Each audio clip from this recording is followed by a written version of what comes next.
لسه سبورت يقوم تكتاتل زلهم كيربات عزب تسلم كتالكم مع زينا أنا مسكن ناب زغتل تحسوا مسنسجر أب بيت مرتي وارساي كالو سوا زحلف سومون عبي زخون سبورت أو غنك كاد كنيلو سلازي بزعبو زملكت غازت إنيانا موسيقى دانه كابتي بوتاز لأخو تصاب بخمس أجابات تداليو كاروي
سلام كم يغنيكم كبرات غتاتلتي مربات لسه سبورت زحلف سمون سوا عبي زخون سبورتا ودرات بمنقاد مامي غنيام እዚ ዝተኻየደ ስፖርታዊ ውድድራት ኣብ ርእሲ ብማእከል ስልጠና ሃገራዊ ኣገልግሎትን ቤት ትምህርቲ ዋርሳይ ካሎስ ሳዋን ተወዲቡ ዝካየድን ን16 ወርሒ ዝቕፅልን ስፖርታዊ ውድድራት ኮይኑ ናይ ሎሚ ዓመት ግን ብምትሕባር ማእከል ስልጠና ሃገራዊ ኣገልግሎት ሚኒስትሪ ትምህርትን ሚኒስትሪ ጥዕናን ብምውዳብዩ ብምኽንያት ሓደ ታሕሳስ ሃገራዊ መዓልቲ HIV ኤድስ ተኻይዱ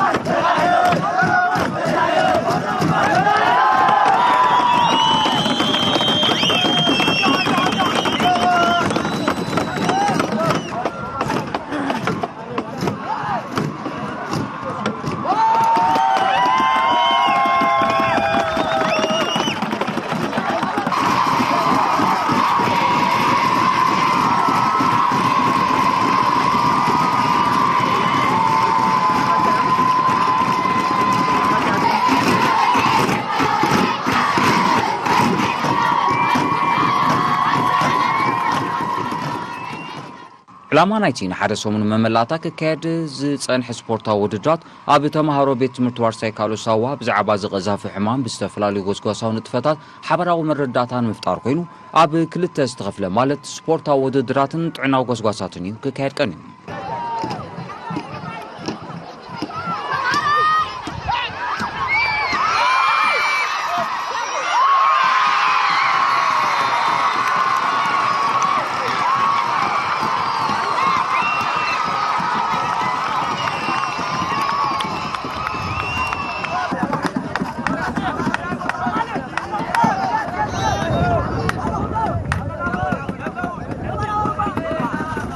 اتك كايد زغني سبورتا ودرات كا زحلف سنبت كم استزازما بسومنا فصامتا سبورت اغرينا لكم مكان تنبرنا اتك كايد زغني سبورتا ودرات نعلامو زملكت مس ودبتي نايت مدب زغونو زتخير حصير علال بخمس السعب يغرب شماي ممر سمره تقلبال ابل منستر تمرتي اب طعناوي نطفتات دواسا زلخي كم كلاتنا نفلطو ازي كايد زغني بمخنيات اهغراو معلتي HIV ايدس اب بيت تمرتي ورساي كالو كم مقصلتا ناي تخكايد صنحه نطفتات اب كله زواتات ني هاغرنا خوينو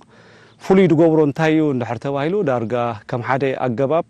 ناي مكلخال حمام HIV ايدس نتي تمهراي اب نطف دخونه سرحات بمصماد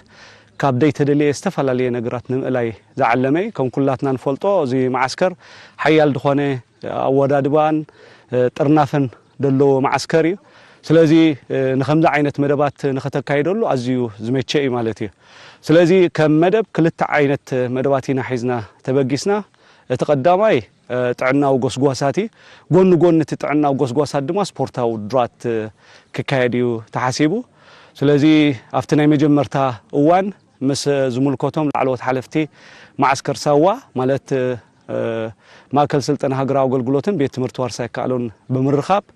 ነቲ መደብ ተሓንፂፁ በቲ ዝተሓንፀፆ መደብ መሰረት ድማ ኩለን ኣሃዱታት እቲ ዘድሊ ምድላዋት ክገብራ ድሕሪ ምጽናሕ ካብ ዕለት 28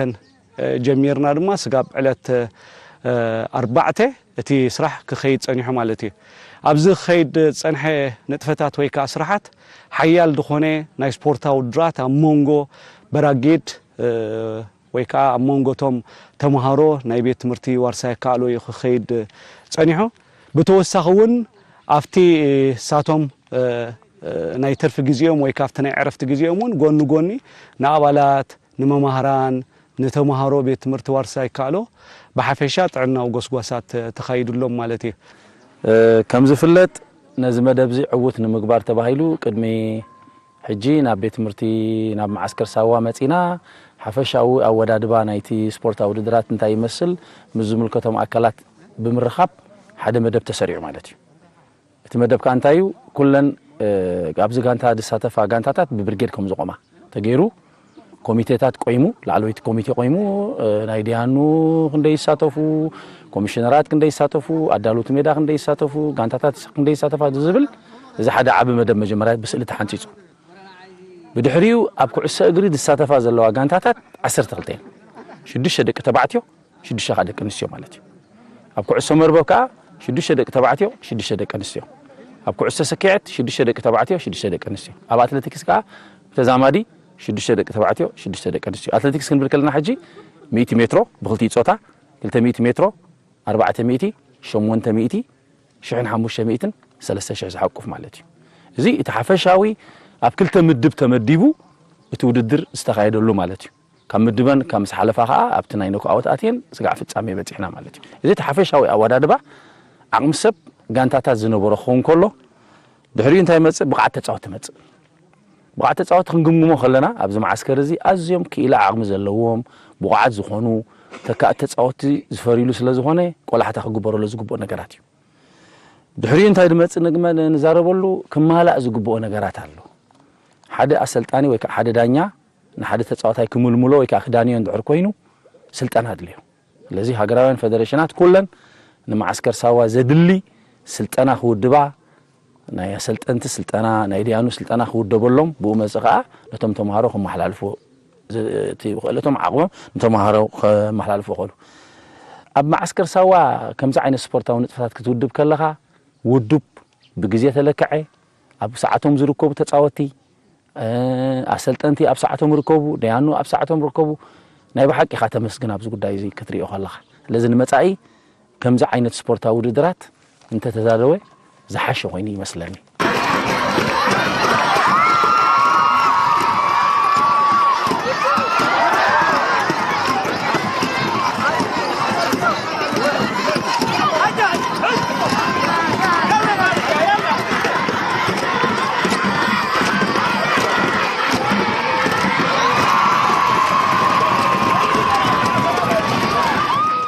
እዚ ክካየድ ዝቕነየ ውድድራት ተምሃሮ ኣብ ናይ ቀዳማይ ሴሚስተር ዕረፍቲ እናሃለዉ ዘካየድዎ ብምንባሩ ብግዜ ክረአን ከሎ ጽበት ነይርዎ እዩ ብሓፈሻ ኸዚ ንውድድራት ኩዕሶ እግሪ ኩዕሶ መርበብ ኩዕሶ ሰኪዔት ከምኡ ድማ ንውድድራት ኣትሌቲክስ ካብ 100 ሜትሮ ክሳብ 3000 ሜትሮ ብክልቲኡ ጾታ ኣጣሚሩ ክካየድ ዝቕነየ ውድድራት ትዕስብቶም እንታይ ይመስል ንገለ ካብ ኣሰልጠንቲ ጋንታታት ተወኪሽናዮም ነርና ንሳቶም መጀመርታ ሽመይ ግርማይ ዳንኤል በሃል ኣሃዶካ ካልኣይ ክፍለ ሰራዊት ሳልሳይ ብርጌድ ጋንታ ዓራግ ማለት እዩ ኣሰልጣኒ ኣትሌቲክስ ደቂ ኣንስትዮ ሕጂ ብዛዕባ ሓፈሻዊ ብዛዕባ ዝነበረ ቅንያት ውድድራት ኣዝዩ ጽቡቕ እዩ ነይሩ እቲ ጽቡቕ ነገር ከዓ ብዙሕ ውዕውዕ ናይ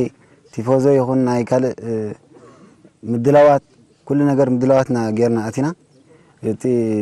መቐጸልታ ናይ ዝነበረ ናይቲ ዋርሳ ይከኣሎ ፀወታ ብምንባሩ እዛ ናይ ብምኽንያት HIV ኤድስ ዝካየድ ነበረት ናይ ሰሙን ቁርብ ሕፅረታት ግዜ ነርና ኣብቲ ናይ 100 ክሳብ 1500 ሜትሮ ወላ ምድላዋት እንተገበርና ኣብቲ ናይ 3000 ሜትሮ ግን ጸኒሑ ብዝመጸና ፕሮግራም ኢና ኸድና ኣብኡ ከዓ ናይ ኣትሌታት ናይ ምልማልን ናይ ምስልጣን ግዜ ኣይነበረናን ካልእ እቲ ናይ ሜዳ